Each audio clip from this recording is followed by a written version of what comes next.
Yeah, Lord, well, it might be two separate, but Lord, well, you know, Part little two? technical difficulties, but Part we're gonna pick it up and keep going. We're talking about that YOLO spirit. Yeah, that you only live once.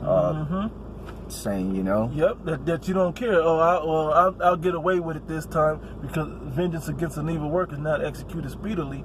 The hearts of the sons of men is fully set in them to do evil, and the world pushes you that it's okay to do that wickedness and that evil, and so people do it and don't think about the consequences. But when you go, and that's from Ecclesiastes, the 8th chapter. But you go into Second Esdras, I believe it's like the 7th chapter or the 14th chapter, probably both. It tells you there's a condition of the battle that you may fight, that you stay away from those ways of the world, that you stay towards righteousness, because at the end of it, you will be judged by that wickedness. Okay, the Most High is not going to quit the wicked, not the wicked of the world, nor the wicked of our own people. The 2/3. Okay, you got it, bro. That walk to go down into Egypt. Yeah, because Egypt is what's upholding, and Egypt, you know, is another form of another analogy of America as well. The places that a place of bondage that we served in this captivity. We served ancient Egypt, but now we're serving New Egypt, or Egypt again, if you will, in this time. So we have to not be so appeased and caught into the things of this world, okay? Because it's going to pollute us and destroy us. You got it, bro. They have not asked of my mouth to strengthen. Hey, who asked? I believe it was Israel asked if we, you know, pray to the Most High when they were in the land of forgot where we was at exactly, but we was like, it was a famine up here, so let's go down into Egypt. And it was funny, our brother, father brother Joseph was down in Egypt in position to really help us. Okay, so we went down there, but that's also when we went down there and we got put into bondage as well. But that was asked because that was part of what had to happen. Now people go to this white man. You go into his government system. You know, and you want real benefit for him to save you out of the poverty or the curses that you're involved in. You can't be with that. You can't ease these curses off of you by being adjoined unto the world. Matter of fact, I got a quick precept. I think it go right quick.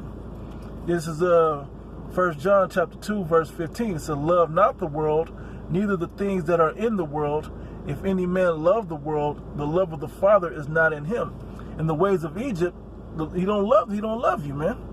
Okay, the Heavenly Father don't love you if you're in the ways of Egypt. Okay, in the ways of this world, in the ways of America. Okay, it says, "For all that is in the world, the lust of the flesh, the lust of the eyes, and the pride of life, is not of the Father, but of the world." And that's a list of things that you have to guard yourself against.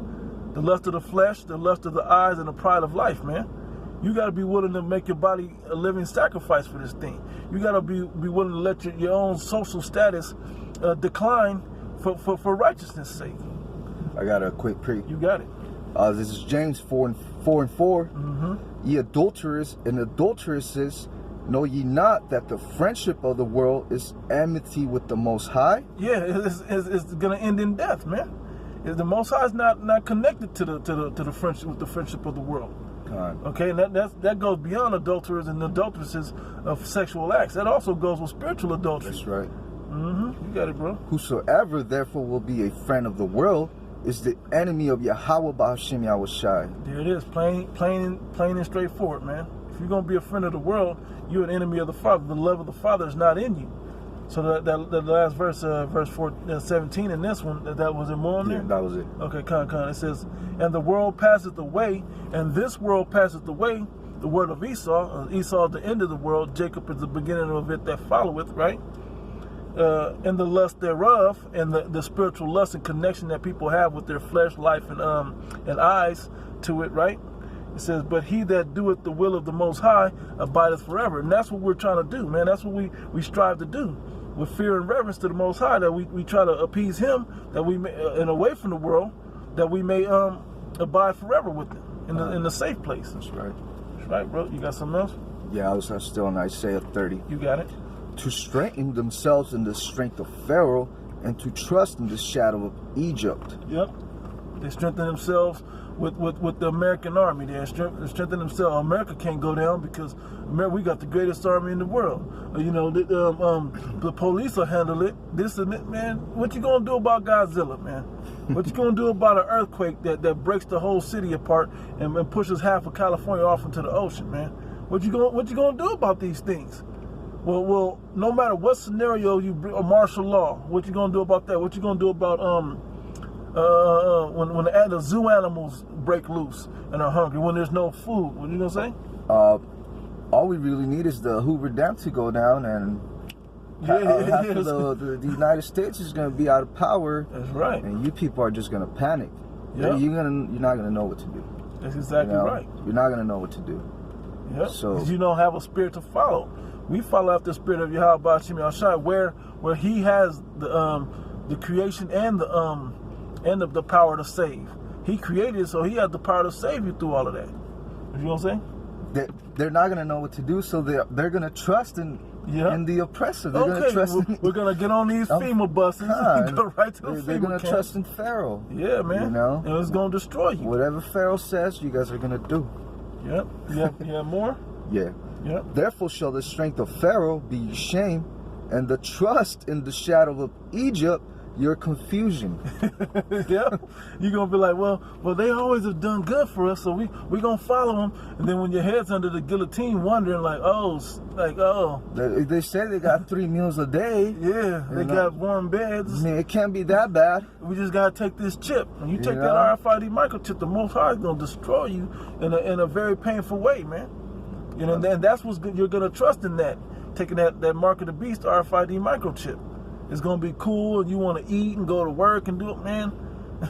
I'll take the latter, man. I take the rather. You know, the things through the spirit that are the straight gate are more difficult, but yield righteousness from the Heavenly Father. That's right. I got another one. This is Hosea. You have more? No, that was okay. It. Hosea chapter 4. I'm gonna read the first verse, and I'm gonna read the 6th verse. It says, "Hear the word of the Lord Yahweh, ye children of Israel. For the Lord Yahweh hath a controversy with the inhabitants of the land, because there is no truth, nor mercy, nor knowledge of the Most High in the land." And that's particularly talking about the Israelites, man, within our people. As a whole nation, we don't have a knowledge of the Most High, the truth of the Most High. My people are destroyed for lack of knowledge. That's what it says next. So verse 6. My people are destroyed for lack of knowledge, because thou hast rejected knowledge, because the prophets are out there feeding you with knowledge and wisdom, okay, and prophecy.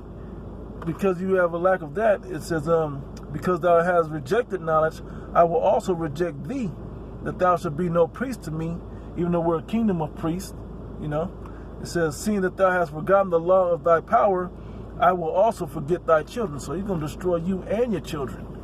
You know, if you don't want to get right with the Heavenly Father, He's just going to destroy you and hit the reset button on you, the hard reset, you know, and then you got to come back and learn it after death by pain. You know, know it after death by pain, when the laws are written within us.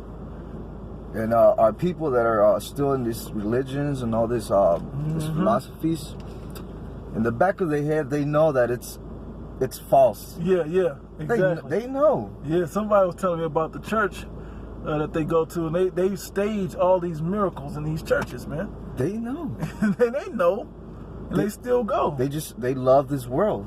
Yeah, you know, they love this world, and they want to hear nice things. Yep. You know, they want to get their ears tickled. I get that in Isaiah, the 30th chapter, right quick. They don't want to come to the true knowledge of Yahweh Ba'ashim Yahushai. Hey, because there's responsibility and a burden that's put upon you when you come into this thing. Come, bro. I got you right here.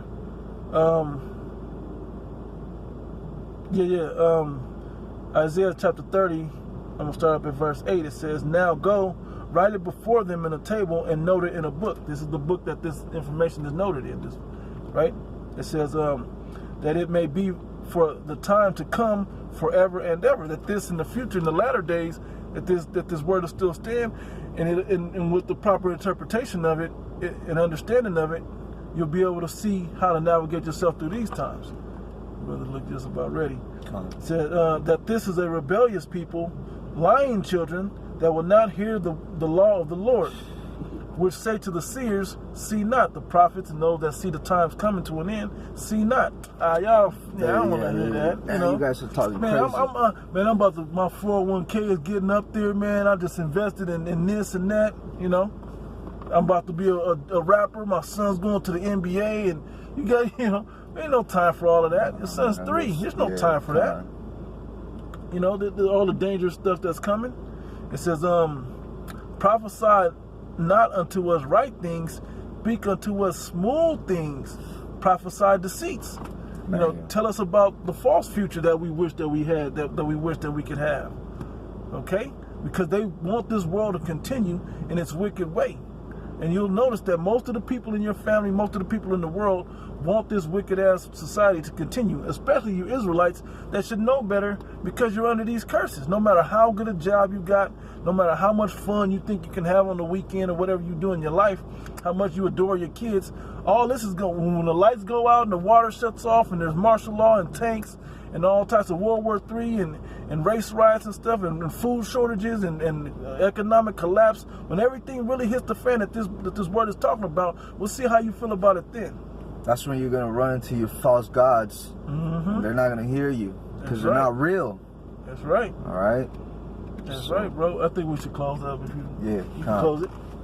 Well, with that, we hope this lesson was edifying. That's right. We want to give all praises, glory, and honor unto Yahweh, Ba'ashem Yahweh Shai, Ba'ashem Rakakadash. Double honors to the apostles and elders of Great Millstone. Mm-hmm. Shalom. Shalom.